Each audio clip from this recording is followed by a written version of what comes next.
Pemirsa, Perdana Menteri Malaysia Anwar Ibrahim menegaskan Malaysia tidak akan terintimidasi untuk mengubah kebijakan yang telah berlaku selama beberapa dekade menolak masuk warga Israel.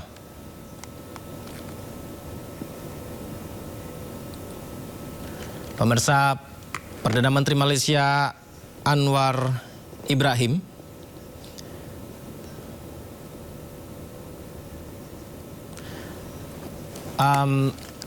akan mengusir seluruh warga Israel jika diketahui berada di Malaysia. Pernyataan itu sebagai respon pemirsa atas ancaman para anggota parlemen Amerika bahwa Washington akan menangguhkan bantuan untuk Malaysia jika Anwar tidak mengubah kebijakan anti-Israel. Menurut Anwar, Malaysia tak melanggar hukum internasional apapun hanya karena memiliki kebijakan seperti itu. Meskipun konsekuensinya, beberapa anggota parlemen Amerika ini meminta pemerintah Presiden Donald Trump meninjau kembali hubungan keamanan dan ekonominya dengan Malaysia yang dikabarkan akan mendeportasi seluruh warga negara Israel dengan kewarganegaraan ganda jika ditemukan berada di Malaysia. Iran kembali menyerang sejumlah pangkalan militer Amerika Serikat yang berada di Timur Tengah. Kali ini mereka menargetkan fasilitas militer AS di Yordania.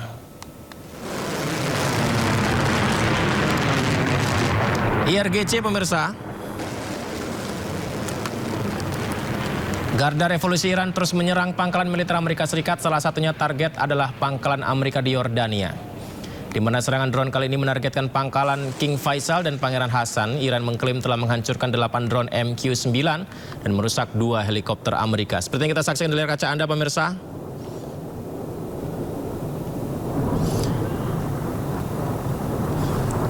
Ya, di mana saling serang dan peluncuran roket terjadi.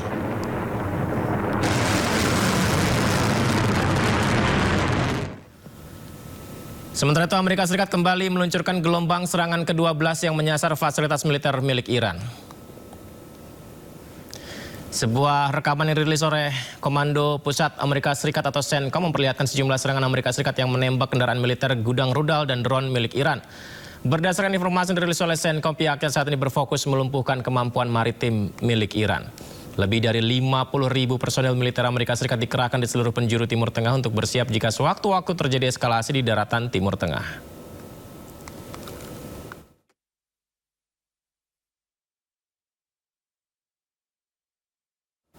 Akibat konflik yang kembali memanas antara Amerika Serikat dan Iran, sejumlah negara mengalami kelangkaan BBM, salah satunya Austria. Atas kondisi itu, sejumlah warga menyalahkan Amerika yang terus-menerus menyerang Iran.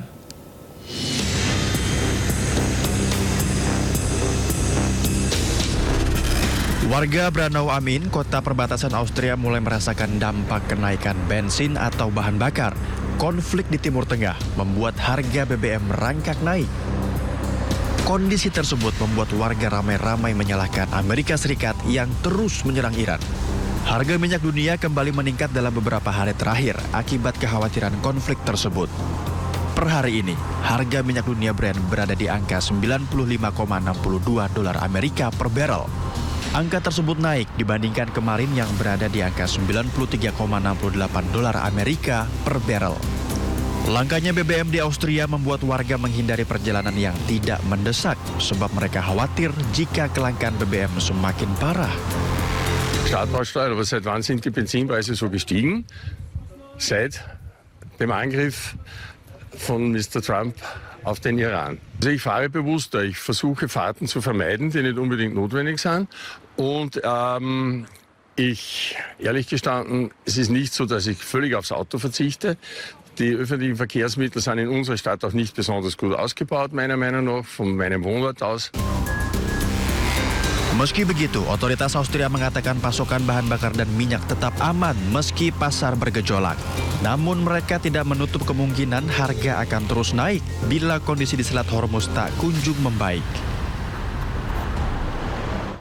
Tidak hanya di Eropa, BBM di Palestina pun merangkak naik. Pasokan BBM ke Palestina juga semakin terbatas.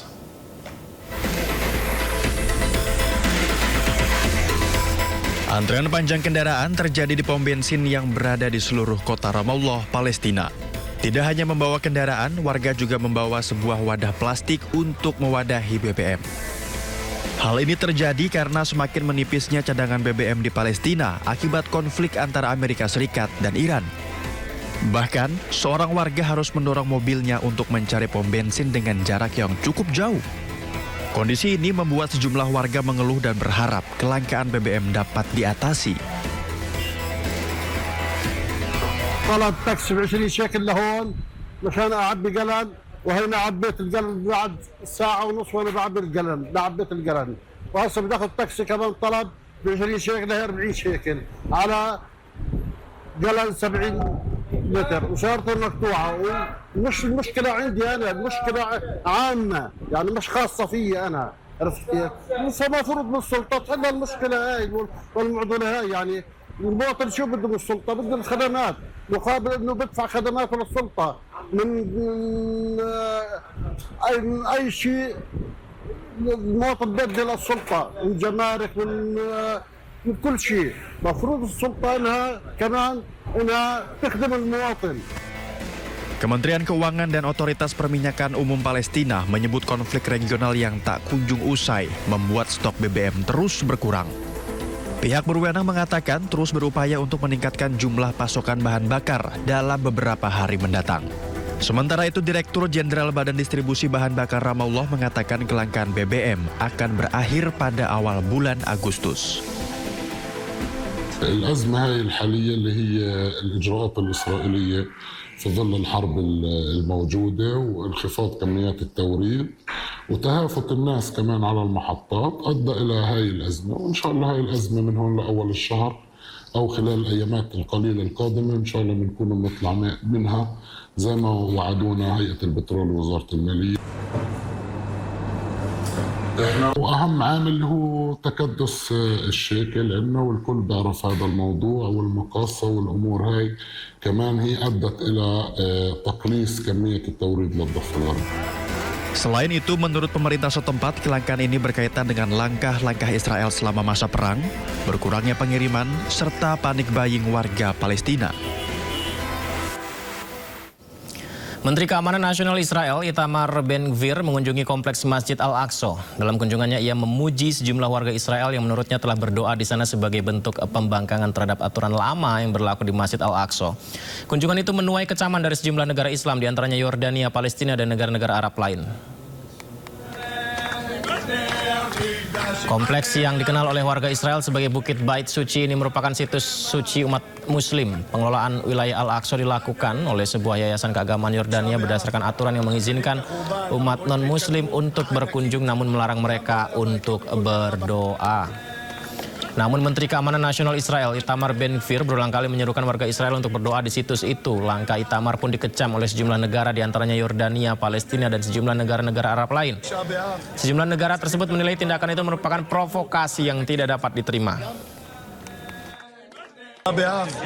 מציינים את החורבן, אבל רואים את ההתקדמות הענקית גם בהר הבית, קודם כל בהר הבית, תראו מה קורה כאן, יודעים שהם מתפללים ומרגישים כאן בעלי הבית, זה לא היה כאן אף פעם, וככה בעוד ועוד מקומות הורדנו ב-85% את הפיגועים, ובכל המקומות מבינים שמדינת ישראל היא בעלת הבית, יש עוד מה לעשות, אנחנו בעזרת השם נתקדם.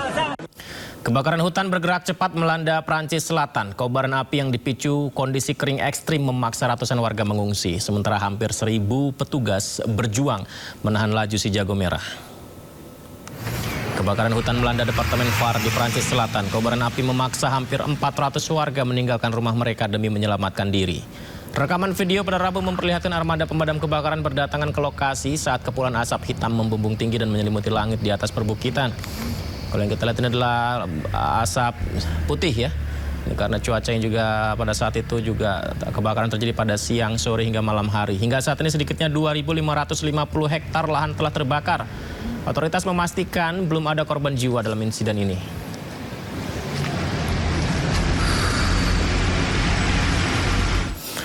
Berikutnya kita ke India. Banjir dahsyat menerjang negara bagian Assam, India. 21 orang meninggal dunia dan ratusan ribu warga terdampak di tengah ancaman hujan lebat yang masih berlanjut.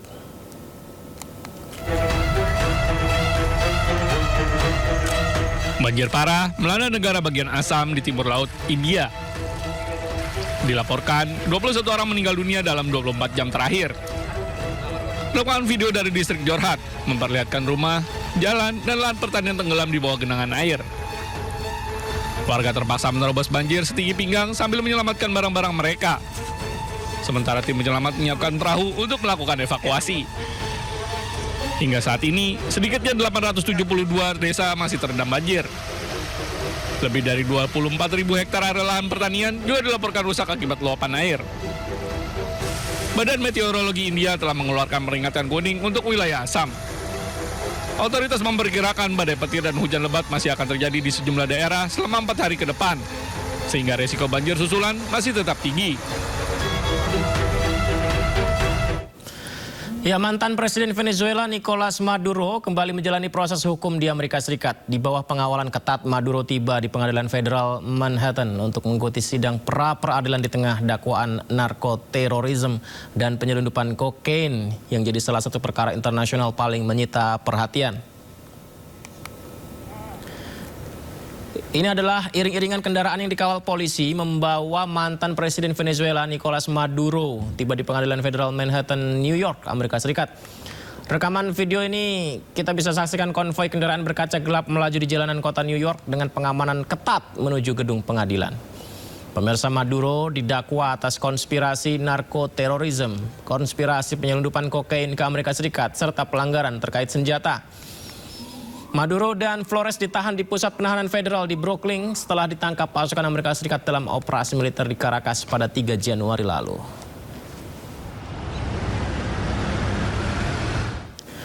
Dan sidang pra-peradilan mantan Presiden Venezuela Nicolas Maduro di New York kembali memicu ketegangan. Puluhan pendukung berunjuk rasa menuntut segera Maduro dibebaskan.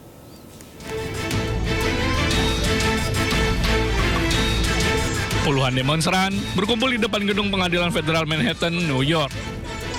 Mereka menuntut pembebasan mantan Presiden Venezuela, Nicolas Maduro, dan istrinya, Cilia Flores. Para pengunjuk rasa membawa spanduk dan poster bertuliskan tuntutan agar Maduro dan Flores dibebaskan. Massa juga mengibarkan bendera Venezuela sambil meneriakkan yel-yel di depan gedung pengadilan. We're out here today to demand the release of President Nicolas Maduro and First Lady Cilia Flores. They've done nothing wrong. They're the democratically elected leaders of Venezuela. And we also stand here to demand hands off of Venezuela. The U.S. has no right to intervene with Venezuelan politics, intervene with Venezuelan sovereignty. The only interest that they have is to take the oil and the natural resources. Aksi ini berlangsung bertepatan dengan sidang pra-peradilan Maduro dan Flores. Maduro dan istrinya ditangkap pasukan Amerika Serikat dalam operasi militer di Caracas pada Januari lalu, sebelum dibawa ke New York untuk menjalani proses persidangan.